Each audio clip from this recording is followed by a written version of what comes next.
Take a look around you. The chair you're sitting on, the phone in your hand, the roof above your head. Every object around you has one invisible thing connecting it to every other object on Earth. Money. Not the paper bills, not the coins, not the numbers in your bank account.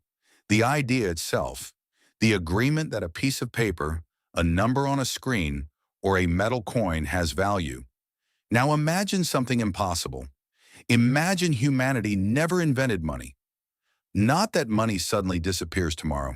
Imagine it was never created at all. No cash, no banks, no salaries, no prices, no billionaires, no debt, nothing. At first that sounds amazing. No bills to pay, no rent, no loans, no stress about your bank balance. But the deeper you look, the stranger the world becomes. Because without money, the modern world you know doesn't just change, it never exists. The first problem appears before breakfast. You wake up hungry. You need food. Today that's easy. You walk into a store. You hand over money. You leave with groceries. But in a world without money, how do you get food? You can't pay. Instead, you'd need something the farmer wants. Maybe vegetables, maybe clothes, maybe tools, maybe labor. This system actually existed for thousands of years. It's called barter. You give me something, I give you something. Simple, until it isn't. Imagine you own chickens. You want a pair of shoes.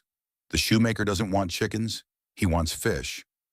Now you must find a fisherman who wants chickens, then trade the chickens for fish, then trade the fish for shoes. And if the fisherman doesn't need chickens, too bad, no shoes. Economists call this the coincidence of wants problem. Both people need exactly what the other person has, and that's much harder than it sounds. As villages grew larger, barter became a nightmare. People spent more time arranging trades than actually producing things. Human civilization was running into a wall built from inconvenience. Money solved that problem. But in this timeline, money never arrives. So society must find another way. Perhaps communities become extremely local. Instead of giant cities, most people live in small villages. Everyone knows everyone. Everyone contributes something. The baker makes bread. The carpenter builds houses. The farmer grows crops.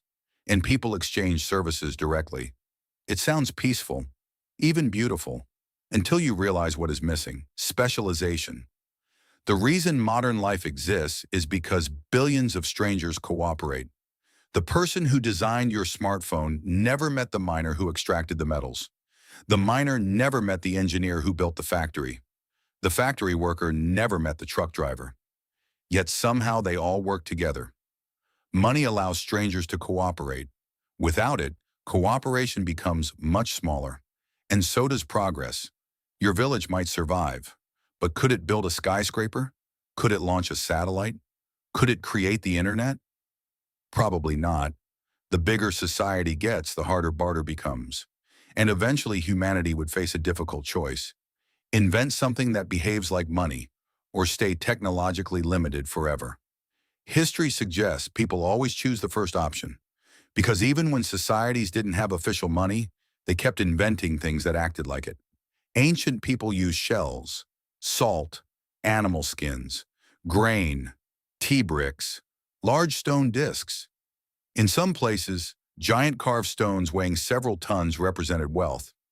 You didn't move the stone. Everyone simply agreed it belonged to you.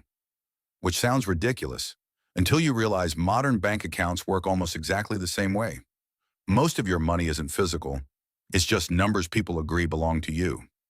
In a strange way, money was never really about coins.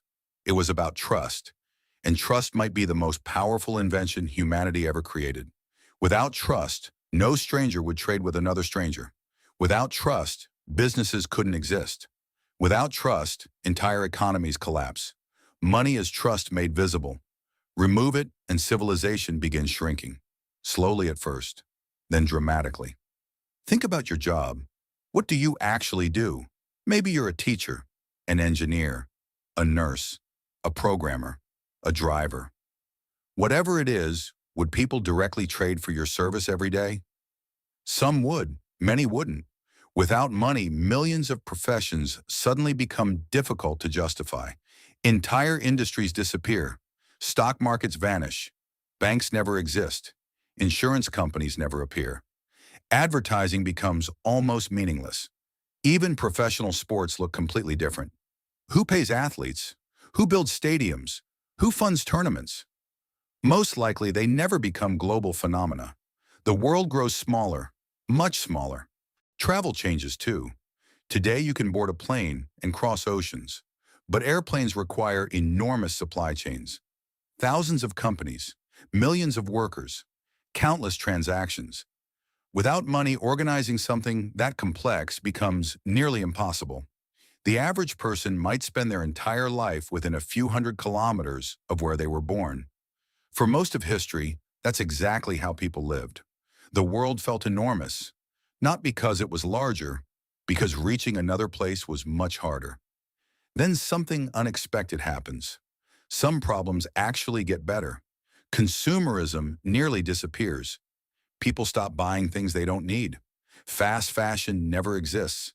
Mass-produced junk becomes rare. Landfills shrink. Waste decreases. Products last longer because replacing them is difficult.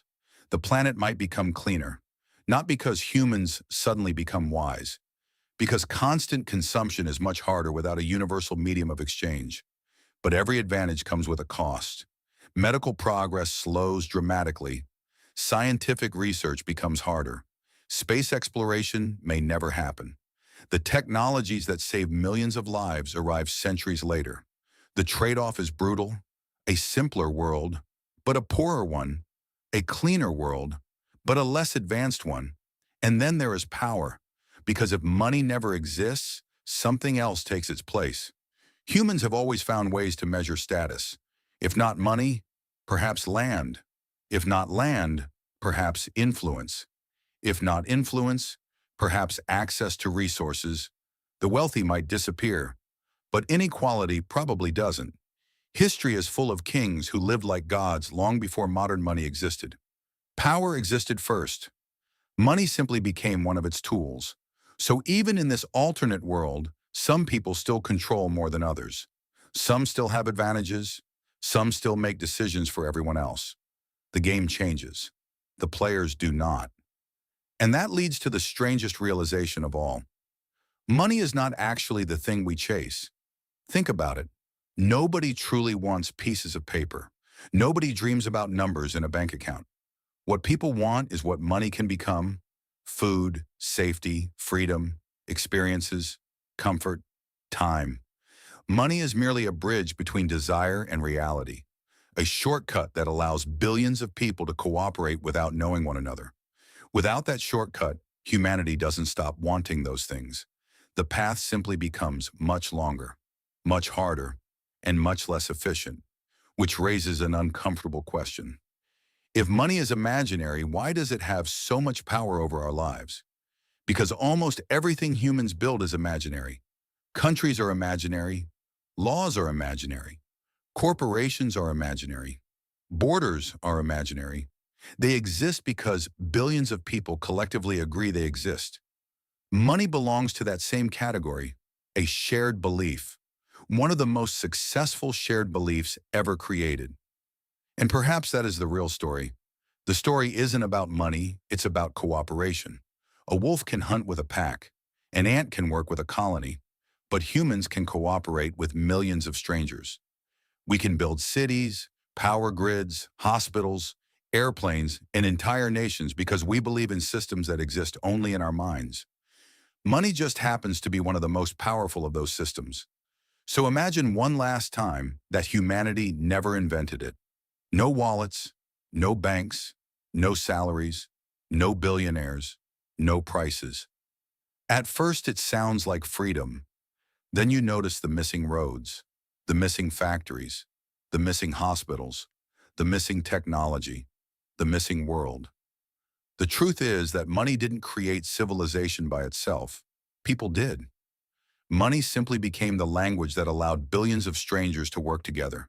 And whether you love it or hate it, nearly everything around you exists because that language was invented. Look around your room again. the walls, the lights, the screen you're watching this on. Every one of them is the result of countless strangers cooperating across time and distance. Without money, most of them never appear. And the strangest part? Money itself isn't real. It never was.